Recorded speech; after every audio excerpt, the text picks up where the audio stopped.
Criminology is a true crime podcast that may contain discussion about violent or disturbing topics. Listener discretion is advised.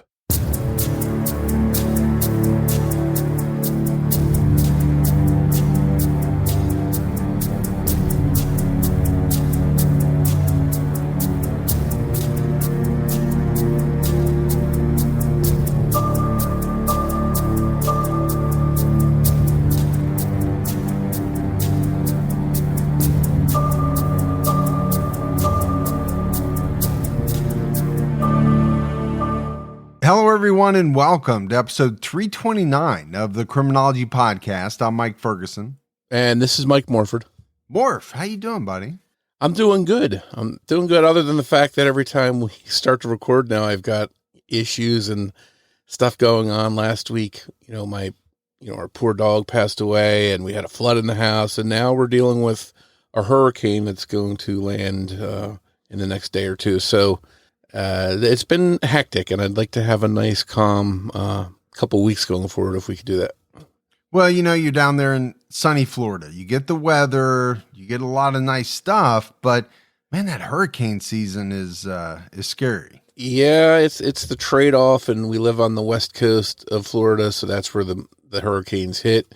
And I guess, some people try and equate it to, well, it's the equivalent of dealing with blizzards and that kind of stuff up north. But it can be scary, and I just hope everybody's safe. Everybody that's listening in the Florida area, batten down, and I hope when we meet up again that everything was on the lighter side. Yeah, me too. Yeah, we always hope for that. Let's go ahead and give our Patreon shout outs. We had Kim Moldenhauer and Chris Fletcher decide to support the show, so we really appreciate it. Yeah, thank you to everyone that takes the time to help the show by supporting it. It means a lot to us. For anyone else that would like to, you can head over to patreon.com/criminology to get started. Right, no delays. We're jumping right into this episode. And this week's case is a shocking one. And not only due to the brutal nature of the crime that we'll be discussing, in the process of trying to solve a murder, one detective created more victims through his actions, which were an absolute injustice that kept the truth delayed for years. All of the cases we discuss involve senseless loss and needless pain, but it's not usually made worse by the quest for justice. We're talking about the case of Heather Bogle. In 2015, 28-year-old Heather Bogle was employed at the Whirlpool factory in Clyde, Ohio. Whirlpool is a very popular brand of home appliance here in the United States. It's a big operation that requires work around the clock. Heather was one of the employees who worked the night shift there at the plant. After clocking out in the early morning hours of April 9th, 2015, Heather left the facility, which was her normal routine on the night shift. She was captured by the surveillance camera walking away from the building at 6:17 a.m. She never made it home that morning, but due to her odd work schedule, no one noticed that she was missing until later that afternoon. Every day, Heather would pick up her 5-year-old daughter, Mackenzie, from school. On this day, though, she didn't. No one had heard from her, and she didn't make any alternate plans. She just didn't show up. This was unusual and immediately put those who knew Heather on alert. Her sister, Jennifer, told NBC News her life was her daughter, and for her not to show up was not her. Heather's mom tried to call her, but her phone was off, and she didn't answer any texts, so a missing persons report was filed that day.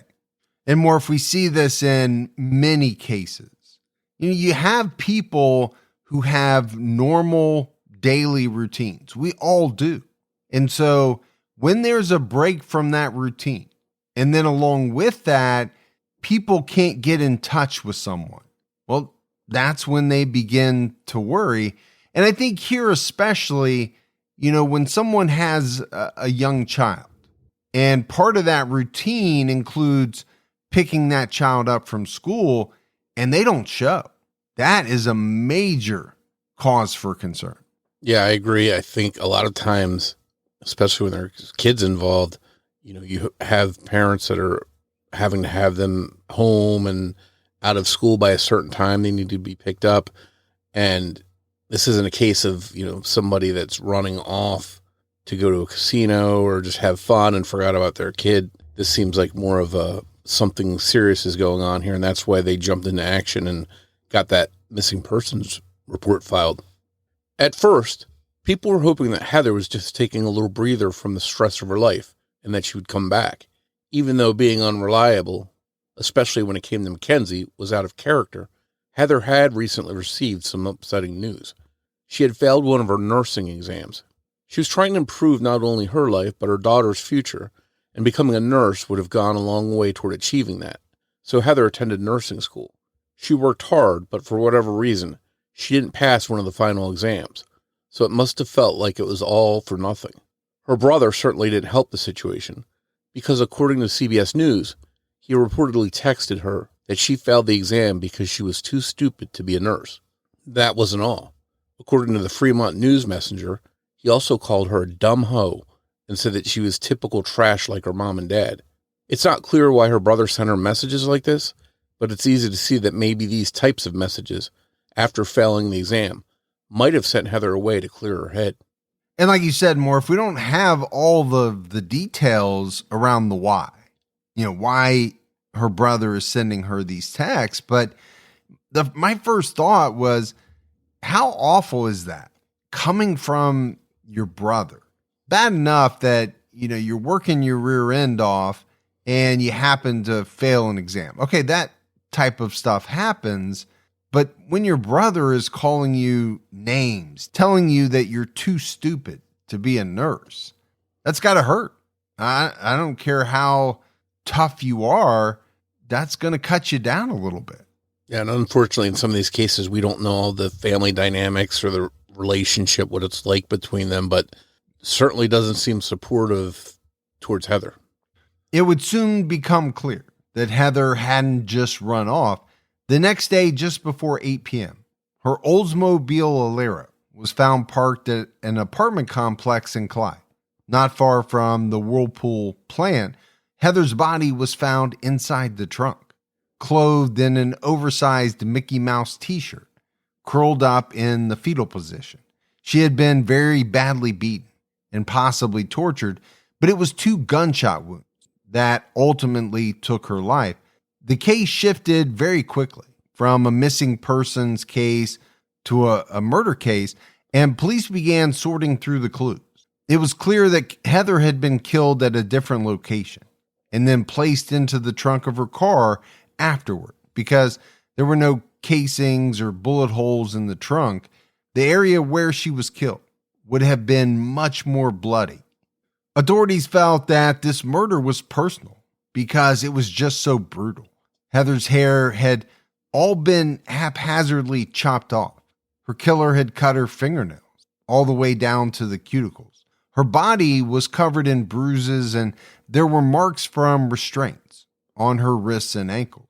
Injuries to her hands showed that at some point, Heather was aware she was being attacked and was able to try to defend herself. It appeared that Heather's killer had cleaned her body and that cutting her hair and fingernails was a sloppy attempt at getting rid of any of their own DNA. The much too large shirt she was wearing had no bullet holes. I think this is an interesting case because we see that the killer has removed her fingernails because they didn't want to have their DNA found. And I think that's indicative of this being a fresher case. Had this been in the 60s or 70s, that probably wouldn't have happened. But this person that did this was obviously aware of the forensics and DNA and stuff like that, and they wanted to take steps not to be identified. Yeah, to me, there's no doubt. The killer went out of their way to try to clean the body, cut fingernails, cut hair. To me, it's almost like the post CSI effect, if you want to call it that, right? We have seen so many TV shows, procedurals. We've heard so many podcasts and watched so many true crime documentaries that everyone is somewhat aware of DNA. Now, does everyone know how to really cover their tracks? No. The answer is absolutely no. And so a lot of times I think what you find is people doing things that they think are going to help them get away with the crime. It's certainly interesting to see as police technology and investigative tools evolves and things like DNA, the killers out there that commit these crimes, they're evolving with it and sort of using the same thing police are using to help cover their tracks. They know about those things and they're taking steps to prevent police from IDing them. Detectives spoke to residents living at the Somerton Apartments to see if they had seen the person who parked Heather's car. Samantha Honecker, who lived in the unit closest to Heather's parked car, mentioned seeing her at the complex a few days earlier and stated that she had seen the car parked there on Thursday night with someone inside of it, and that it was still there at 10:30 the next morning, empty. Investigators worked to figure out who she may have been visiting there. One resident stood out. The day that Heather walked out of work and disappeared, Kiana Boer made a post on Facebook about committing a murder, pleading insanity, and serving as few as 8 years behind bars for it. Detectives learned that Kiana hadn't been alone on that day that Heather's body was found. A man named Omar Satchel had been visiting her. Omar had a criminal record and had gone to prison once on charges of a home invasion involving a firearm.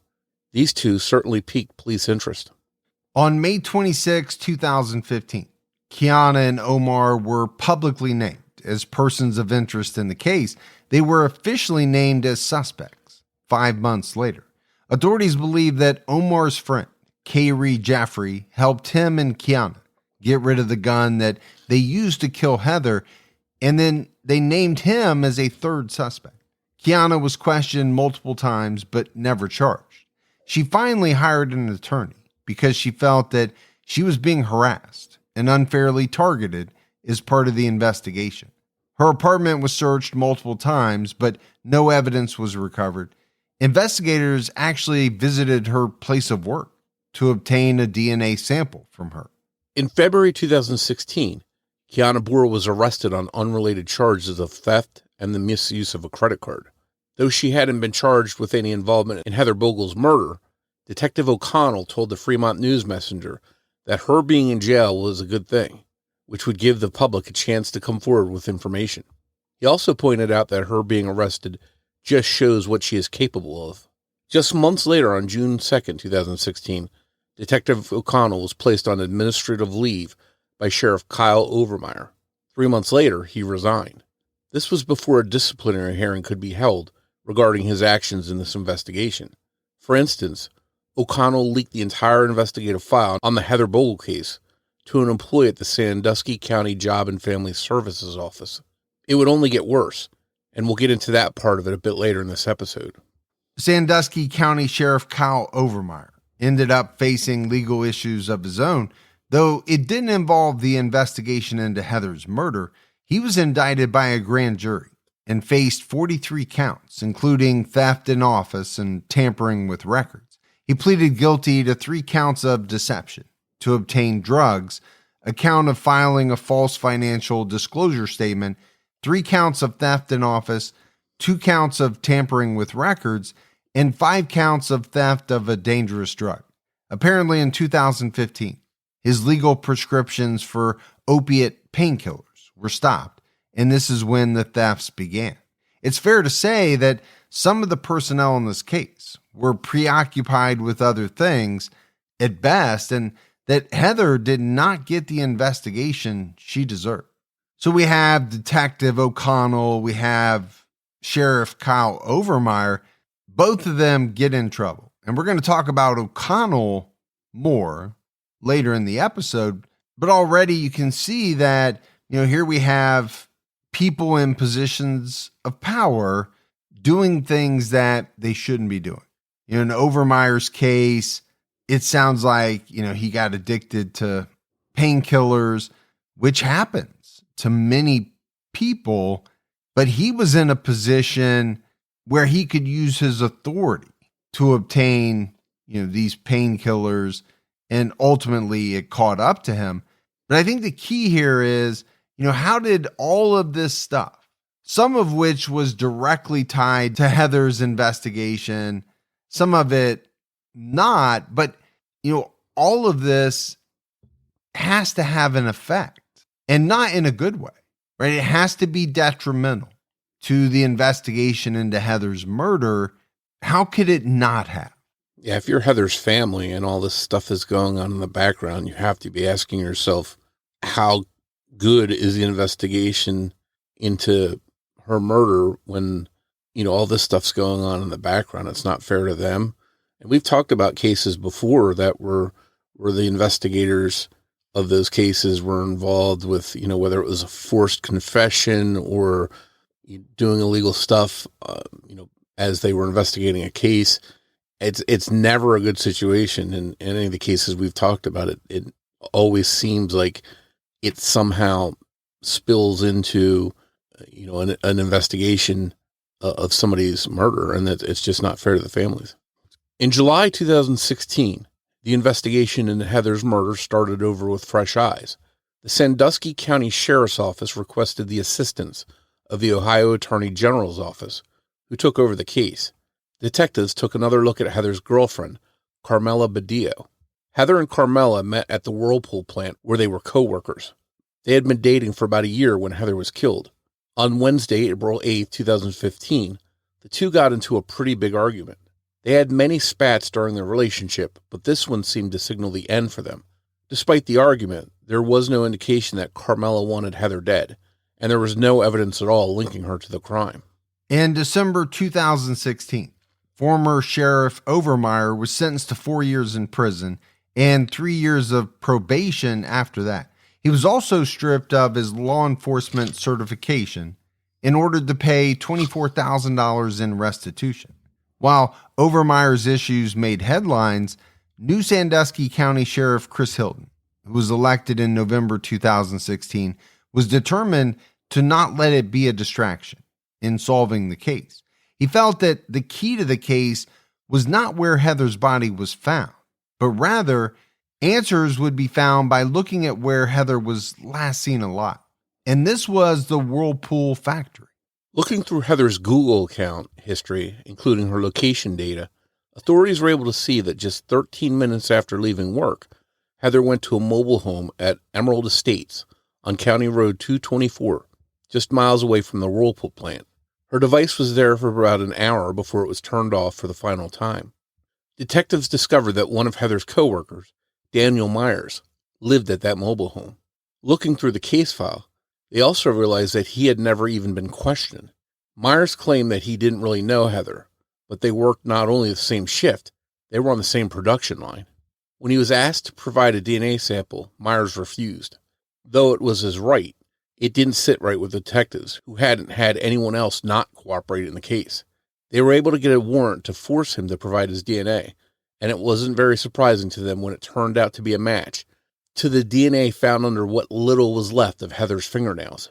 So there's a couple of things that jump out at me here, Morph. One is that, obviously they were able to find DNA from under Heather's fingernails. And we talked about this kind of what appeared to be a sloppy attempt to try to clean up the crime scene or her body especially to lower the chances of police finding DNA. Well, obviously that didn't work because they found some. And then you have Daniel Myers, when questioned, say, I don't really know Heather all that well, or really at all. That's tough to say when you not only work the same shift, but you're on the same line.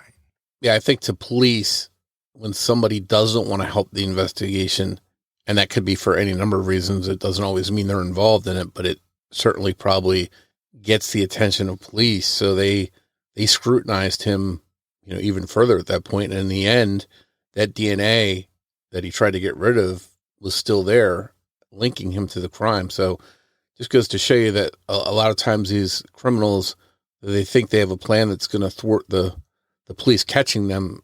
It doesn't always turn out that way.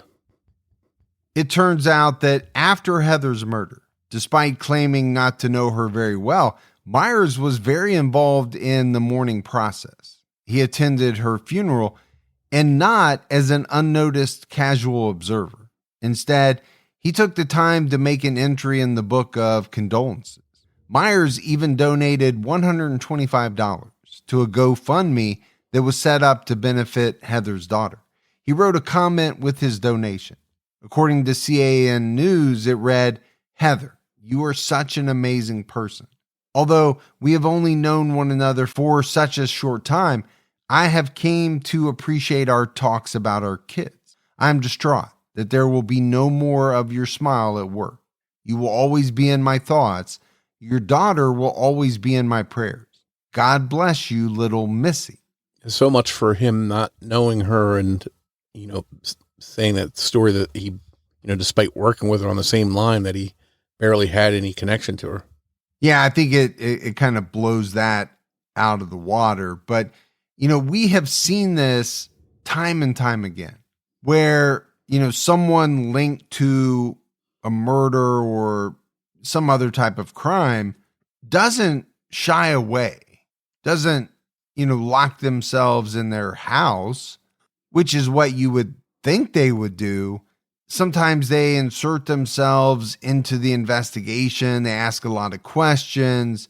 Here we have this guy not only attending Heather's funeral, but seemingly kind of going out of his way to, write in the book of condolences, to donate and make a big write-up on the donation page.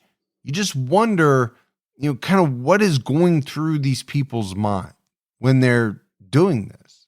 Do they think that they're deflecting police suspicion away from them, as if, well, no one would donate to a GoFundMe and write all of these flowery things if they had anything to do with the murder? Yeah, it seems like a lot of times too, these killers will get involved in the aftermath, whether it's going to funerals, talking to the family, maybe just to sort of take it all in or get a sense of what's going on. So it is interesting when you see this kind of interaction after the fact. Following the DNA link in the case, Daniel Myers was indicted by a special grand jury. All three of the trailers he owned at the Emerald Estates were searched.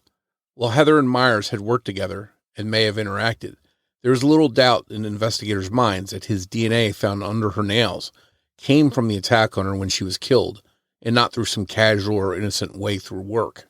Daniel Myers also replaced the floorboards on the subflooring of his trailer and purchased a brand new mattress right after Heather was killed. Officers also found women's underwear in a safe inside one of the trailers. That wasn't all police found. Authorities found photos and videos of his sexual encounters and a detailed journal about his sexual partners. Investigators also recovered multiple firearms from one of his trailers, but they were unable to pin down the actual murder weapon because they didn't have any bullets or casings in Heather's case to compare to his guns through ballistic testing. Also found in the search was a pair of handcuffs that had been used to restrain Heather's wrists. It's believed that a rope was used on her ankles. GPS data from Daniel Myers' truck showed that in March and April, he would take routes that took him directly past Heather's home on East State Street. But after she was killed, he changed his habits and suddenly stopped driving past her house. GPS also put his truck at the Somerton Apartments in Clyde, where Heather's Oldsmobile was abandoned, with her body inside it. The Somerton apartment complex is less than a 3-mile walk from Myers' home, and would have been even shorter if he cut through any of the fields or vacant land instead of sticking to the main roads. He could have easily made it home on his own after parking Heather's car there. According to his dentist, Daniel Myers had work done to fix a broken tooth about 3 months after Heather was killed. A second broken tooth had been shoddily repaired at home with superglue. Defensive wounds on her body were evidence that Heather had vigorously fought back against her attacker. These broken teeth were just one more clue to police that it had been Daniel Myers she was trying to fight off. So Morf, as we look at the evidence mounting against Daniel Myers, some of it seems to be very damaging to him. First and foremost, you have the DNA found under her fingernails, but then you have some stuff that is a little more subtle. replacing of flooring, buying a new mattress, this GPS data. All of a sudden, he stops driving by her house. Now, do those type of things directly point to the fact that he was Heather's killer? No, but you just add those to the list, along with the DNA, including, a pair of handcuffs that they determined to have been used to restrain Heather's wrists. And these broken teeth, right? Again, people could break a tooth or a couple of teeth for various reasons. But when you're building a case, some evidence points directly, but, a lot of it is circumstantial. But when you add it all up, it really seems to point to Daniel Myers. Yeah, I think there's a slew of things, the DNA evidence, the handcuffs, the things, physical things that can connect him. Then you have the proximity of his home to where the car was found at that apartment complex. You have him changing up his route to go to work, and that some of that stuff is circumstantial, but it all, to a jury might look powerful. And, just all the things that he said about her that weren't true, that he didn't know her, you add that all together and it really demonstrates how he's not to be believed. And I just want to say too, I've heard of some people that are really opposed to going to doctors or dentists and they try and do things on their own, but I don't think I've ever heard of someone fixing their own teeth with super glue. That was a weird thing that jumped out to me. Yeah, it's a great point. You can make the argument that someone's scared of the dentist. They don't want to spend the money to go to a dentist. But I think you could also make the argument that, here's someone who is panicking a little bit. If you have just killed someone and in the process of that murder, you got some of your teeth knocked out, do you panic and try to put them back together using super glue? And I think there's a chance that's what Daniel Myers did. Yeah, I think because if you are involved in a crime, if you're stabbed or shot because somebody was defending themselves, you don't want to go to the hospital necessarily and raise a red flag and present an injury, and people start asking questions. So it may be that Myers just didn't want to go to the dentist with this mouth injury because he was afraid it would come back to haunt him. Finally, Daniel Myers was arrested for Heather's murder on June 1st, 2017 at the Wooded Acres campground in Lindsay, Ohio. Bond was set at $2 million. Once Myers was in custody, the arrest made the news. This prompted 10 women to come forward to authorities with their own stories. Myers had attacked them all in very similar attacks. Each woman said when they rejected his advances, he grabbed them by the hair, threw them to the ground or into a wall, and sexually assaulted them. One woman reported that Myers punched her so hard for trying to say no to him that the injury was so bad she was out of work for 2 weeks, but he forced her to lie about how she got hurt. Another woman had an experience that was strikingly similar to what we know happened to Heather. When Myers began to rub her leg suggestively, she tried to reject him, only to be grabbed by the hair, thrown to the floor, and handcuffed. After the assault, once the handcuffs were off, she took her chance and slashed Myers in the arm with a knife. Perhaps Myers murdered Heather because of these thwarted attacks that stopped him when his victim stood up to him. Daniel Myers' involvement in Heather's murder cast an older case in a new light. In 2009, Myers was dating 37-year-old Leanne Sluter, who also worked at the Whirlpool plant. She had one son from a previous relationship, and she had one son with Myers, who turned 4 that year. On March 1st, 2009, Myers called 911 after finding Leanne dead in her mobile home at the Emerald Estates in Green Creek Township, which was next to Myers' trailer. She was in her bed with a .22 caliber rifle lying beside her. The day before she was found dead, Leanne sent a text to Myers. It read, "You win. Do what's right." Her death, caused by a single gunshot wound to her chest, was officially ruled a suicide. Prosecutor Tim Braun admitted to CBS News that Leanne's trailer was not a properly processed crime scene in the sense that it was not photographed well, evidence wasn't collected, and he added that in his opinion, it wasn't done correctly. Daniel Myers admitted that the rifle found with Leanne belonged to him, but claimed to have given it to her for protection. Lorianne Haley, Leanne's sister, told CBS News, "I'm thinking to myself, protection from what?" She explained that Leanne hated guns, and she added, "It was hard for me to move on because I knew Danny had killed her." Relatives of Daniel Myers who were gathering up his belongings after his arrest found an undated letter written by Leanne. Multiple sources called this a suicide note, but it was only addressed to Myers. There was trouble in their relationship. Leanne felt that he was using her for her money and was sure that he would kick her to the side when the next best thing came along. She talked about not letting those around her know how she was truly feeling. According to the Toledo Blade, she wrote, "No one really knows how it was for me because I put on a happy face at work. So they all thought I was happy, joy, Leanne." She also wrote, "All I ever wanted was to just die, for that the hurt would stop." Lorianne found it odd that Daniel Myers held on to that note for all those years. It certainly wasn't a love letter. She believes that Heather Bogle would still be alive today if the original investigation into her sister's death had not been botched. Investigators believe he hid the note because it wouldn't have made him look very good to family, friends, and probably most importantly, the responding officers. According to thecourier.com, she had written, "I was the one who was always there for you without question, even when you said some of the meanest things." Even investigators were curious about Leanne's death because it was hard to believe that Heather Bogle was Daniel Myers' first victim. Prosecutor Tim Braun told the Sandusky Register, "Danny Myers rationally and meticulously attempted to cover this case up. That usually takes experience."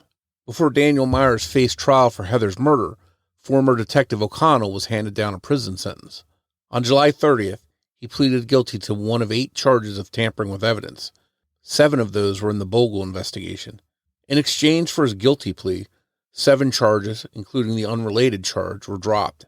At his sentencing in September 2018, O'Connell addressed the judge saying, "It was my primary goal and objective to find those persons responsible for Heather's murder, and I apologize if maybe I had taken the wrong approach." It's hard to see what happened here as simply the wrong approach. O'Connell's actions delayed justice for Heather Bogle and left a dangerous person free for years, while smearing the names of 3 innocent people. Those 3 being Kiana Bohr, Omar Satchel, and Kayrie Jeffrey. These were the 3 people O'Connell had been rushing to point to as suspects early on. Weeks after Heather's murder, Detective O'Connell received a tip about Daniel Myers. The tipster accused him of sexually abusing women. Despite this claim and his proximity to Heather, at the last moment she was seen alive, 6:17 a.m., walking out of the plant they both worked at, O'Connell never even looked into this tip, further demonstrating the failures in the case. Witnesses who were at the apartment complex the night that Heather was found in her car recall a man in a truck who was acting weird. According to the Fremont News Messenger, he apparently wanted to know if Heather was wearing specific articles of clothing, asking, "Is she still wearing her yellow sweater?" But no one ever followed up on this either. Former Sheriff Overmeyer would later explain that he thought it had been looked into by other members of the sheriff's office. O'Connell's attorney, Chris Fiegel, stuck up for his clients in action. According to the Fremont News Messenger, he said, "It could have been thousands of people at Whirlpool that was the killer," as if this was a good reason to not pursue a lead. Fiegel says, "It's very easy 3 years later to Monday morning quarterback an investigation." When looking at former Detective O'Connell's actions in this investigation, it doesn't seem like equating it to Monday morning quarterbacking is a very fair description. It's more like uncovering huge mistakes. If this had been a matter of not making the best decisions, he wouldn't have been facing any charges. The issue is, he actually tried to fabricate evidence proving the guilt of his only suspects and went as far as to withhold evidence that would have cleared them. another issue came to light that involved Samantha Honecker, the resident who lived in the unit closest to Heather's parked car and spoke to authorities. She was later involved in O'Connell's plan to frame Kiana Bohr. The detective reportedly encouraged resident Daniel Pickering to record himself speaking to Kiana and get her to say something incriminating. And if the voice of Kiana just happened to actually be Samantha Honecker speaking, well, that would be just fine. Pickering and Honecker would later state that O'Connell threatened to take their children away if they didn't cooperate with his investigation, which included creating false evidence. When DNA from Heather's fingernails proved that none of O'Connell's suspects was a match, he just didn't turn that information over to prosecutors, the same ones he was asking to build a case against Bohr, Satchel, and Jeffrey. O'Connell was sentenced to 2 years in prison, which he served at the Lorraine Corrections Facility. When O'Connell was convicted, the judge in the case said, "When you look at a case, look at all of it, the good, the bad, and the ugly.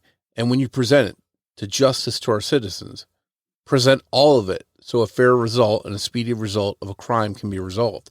Not only have you dishonored yourself, but all the thousands of police officers across the country." As O'Connell was taken out of the courtroom, Kiana Bohr and Heather's sister, Jennifer Bogle, hugged each other. And, to me, as the full actions of Detective O'Connell come to light, they are appalling.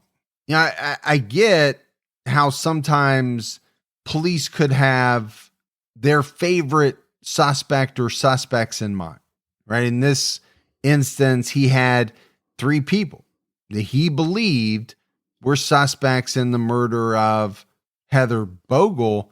But even when information and evidence came out that pointed away from him, he either ignored it, didn't turn it over, or in some instances tried to fabricate his own evidence pointing to the 3 suspects. And I think the judge said it well. You not only dishonored yourself, but the thousands of police officers across the country.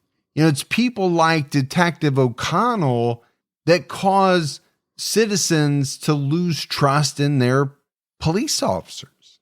Yeah, and I think, for Heather's family, they wanted justice. They wanted the right person held accountable. They didn't want somebody, I'm assuming, just thrown into prison just to say, okay, we got somebody. If it was myself in their shoes and I was seeking justice for a murdered family member, I'd want the right person in jail. I'd expect the detectives to work hard and try and find the person, but I wouldn't want them making up evidence to frame somebody to throw them in prison. It wouldn't be real justice to me. And I think these types of examples are very scary. You think about how the system is designed to work. The end goal is justice, right? So law enforcement is collecting evidence. They're doing all of this work to try to find the killer. And the way that it should work is that, they go where the evidence leads them. But in some cases, we see that that's not how it happens. They get locked in on someone, and it's almost as if they're trying to make the puzzle pieces fit, and only the pieces that would point to the guilt of the person they believe has committed the crime. Now, most of the time, it doesn't rise to the level of Detective O'Connell, but even the tunnel vision can really throw an investigation into chaos, let alone what this guy did, which was criminal. At the end of the day, for a pride factor, as a good detective, you think you'd want to find the right person and not have to resort to trying to frame somebody and making evidence up or making things fit that don't fit. Yeah, I think that's how we all expect it should go down. It just, time and time again, we see examples of where that doesn't actually happen that way. On February 13, 2019, Heather Bogle's real killer, 49-year-old Daniel Myers, entered a plea of guilty for the 5 charges he was facing: 2 counts of aggravated murder and 1 each of kidnapping, aggravated robbery, and tampering with evidence. If he had refused the deal and gone to trial, he could have faced the death penalty. Instead, Daniel Myers was sentenced to life in prison with no possibility of parole, plus 20 years. He was also registered as a Tier 3 sex offender. Myers knew that Heather was very upset about the text from her brother that evening, and he had been comforting her about it. This is likely how she ended up back at his trailer. What exactly unfolded and how remains unknown, but it's clear that Myers attacked her and Heather fought back, but was eventually overpowered and killed. There were warning signs about Daniel Myers. Others who worked at the plant were creeped out by him, and another coworker at Whirlpool, who claims that Myers sexually assaulted her, told authorities that she would tell all new female hires, including Heather Bogle, to stay away from Myers. This coworker recalls that Myers had a thing for Heather. According to the Fremont News Messenger, he told her once that Heather was a sweet girl, but she wouldn't give him the time of day, and she was stuck up. At his sentencing hearing, Myers simply told the judge, "I have nothing to say." But plenty of other people had a lot on their minds. While Daniel Myers didn't have much to say, many others did. Heather's cousin, Pat Harger, also worked at the Whirlpool plant. He knew Myers much better than Heather did. He told the Fremont News Messenger, "He drove the same tow motor I did and walked by me for a month, knowing what he did." In a statement written by Heather's mother, Renee McLaughlin, she admits how much she prayed for Heather to come home and to come home safe. Carmela Badillo, the woman Myers was dating at the time of the murder, told him, "You should not see the light of day." Though he didn't feel like talking at the hearing, Daniel Myers wasn't always silent. An inmate who was in the Sandusky County Jail at the same time as Myers claims that he admitted killing Heather because she laughed at him. The inmate knew about the broken teeth and about the text from Heather's brother. This inmate stated that Myers told him he pulled her hair, beat and cut her hair, but did not sexually assault her. Myers told the inmate that he shot Heather because he got tired of hearing her. Sandusky County Sheriff Chris Hilton called Myers a monster. One of Daniel Myers' children, now an adult woman, told investigators that he had a long history of abusing women. As a child, she was so terrified of passing her father's bedroom at night that she would pee in her bed and suffered from nightmares about what she saw him do. She recalls one time he got angry at a woman for removing her nail polish. He took the woman into his room, and she could hear the woman crying. She also heard thud sounds. According to the Fremont News Messenger, Myers' daughter said that he ripped this woman's fingernail off. She said this was because she wasn't looking like a woman without nail polish. As a child, Myers' daughter also found her father's collection of homemade tapes featuring him having sex with tied-up women. When she turned 16, she stopped visiting her father and even refused to call him dad, which enraged him. Heather's mother, Renee, told Myers, "I thank God every day that Heather fought you so that no one will ever have to feel this pain again." Of course, Daniel Myers being guilty meant that Kiana Boer, Kayrie Jeffrey, and Omar Satchel were innocent. Though their names have been officially cleared, it didn't erase the pain and loss of everything that they had gone through. Kiana explained that she had been commenting on the state of the justice system when she made that Facebook post. It had nothing to do with planning to commit a murder or bragging about getting away with one. She was angry that murderers can get as little as 8 to 10 years behind bars just because they plead insanity. It's important to note that the father of Kiana's children was incarcerated, but claimed that Detective O'Connell framed him. It's also important to note that O'Connell faced charges for cases unrelated to Heather Bogle's murder and also faced civil lawsuits from people he put in prison. Was this just a chance to shut Kiana up about that other case involving the father of her children? It certainly doesn't seem like an honest mistake. Yeah, I don't think that you can say that, these things that Detective or former Detective O'Connell did were honest mistakes. They weren't. He went out of his way to commit criminal acts to try to frame people. There's no way to paint that stuff as an honest mistake.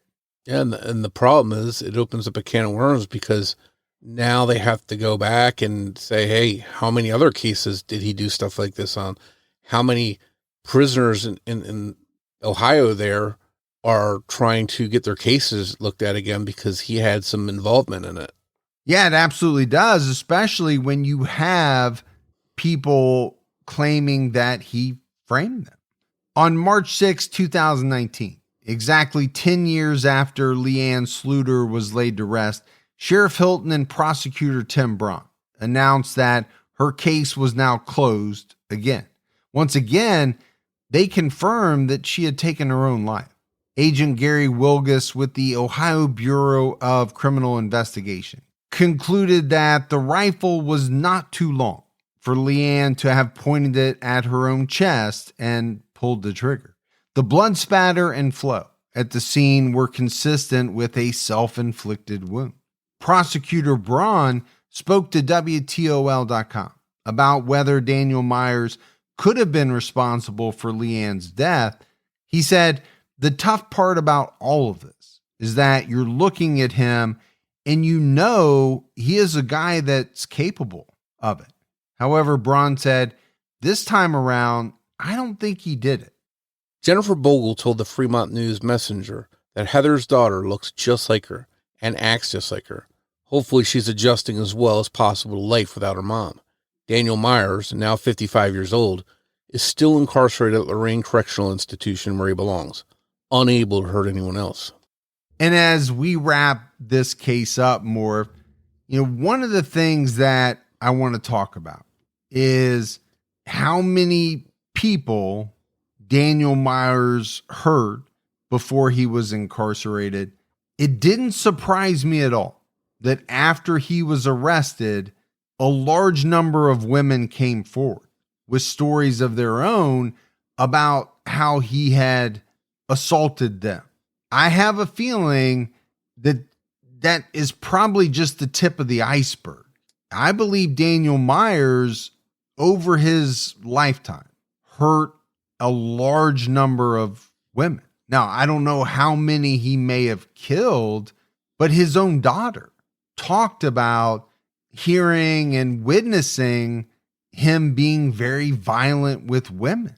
So my assumption is that his crimes go back many, many years, and the number of his victims is probably much higher than we'll ever really know about. Yeah, we had that slew of women that came forward telling the authorities what happened to them at his hands, and rape is a very underreported crime, so it is definitely a safe assumption that he could have a lot more victims, even if they weren't murder victims, that he could have raped and attacked. And the death of Leanne Sluter, I get it multiple times. Investigators have deemed it a self-inflicted wound. I'm dubious about that. Knowing what we know about Myers, would it surprise you at all if he murdered Leanne? And to me, it wouldn't be surprising in the least. Her sister came out and said Leanne hated guns. Now, does that mean that she could not have shot herself? No, it doesn't mean that. But his story about her having this gun that he gave to her for protection kind of goes against that. Most people who either don't like guns or are afraid of guns are not just going to take one from someone and leave it lying around the house. Also, it occurred to me that shooting yourself in the chest with a rifle is not the most common way of someone shooting themselves to end their life. Now, I get it. They deemed that the rifle wasn't too long for her to be able to do it, but I don't know. Given what we know about this guy, it just seems to me more likely than not, he had a hand in it. I think it's natural to look at somebody that's connected to, this terrible guy and they die under these mysterious circumstances. So it's only natural to be looking at him with serious suspicion. But it seems like the police and the authorities just don't have anything that they found that physical evidence wise connects him to the crime. So if you're Leanne's family, I wonder if that leaves you always wondering and always second guessing what really happened. Yeah, I know if I was one of her family members, that's exactly what I would be thinking. But I understand police don't always have, the evidence they need to come out and say, yeah, we think this is a murder, or we know it was a murder. All the signs kind of point to this being self-inflicted, but that doesn't mean it was. I think, the one thing you would have to say about Daniel Myers is that he was a really nasty guy, especially when it came to women. He hurt a large number of women. We know he killed Heather Bogle. What we don't know is how many more women he hurt that never came forward, and whether or not there are other murders that he committed. And I would say the chances are high that he had other murder victims. And thankfully, he's in prison for the rest of his life where he belongs. And then, the other thing that was kind of intertwined with this case, the actions of Detective O'Connell. And I just go back to that being a really scary thing. You think about our system of justice. Someone does something wrong. They commit a crime. The evidence against them is gathered. It's presented in court, and their fate is decided. What you don't want to believe is happening, although we know it does from time to time, are people being railroaded, whether it's through a coerced confession, manufactured evidence, falsified evidence, stuff like that. That scares the what out of me, that you could lose your life, either literally or lose it because you're spending the rest of your life in prison for a crime you didn't do based on evidence that wasn't real.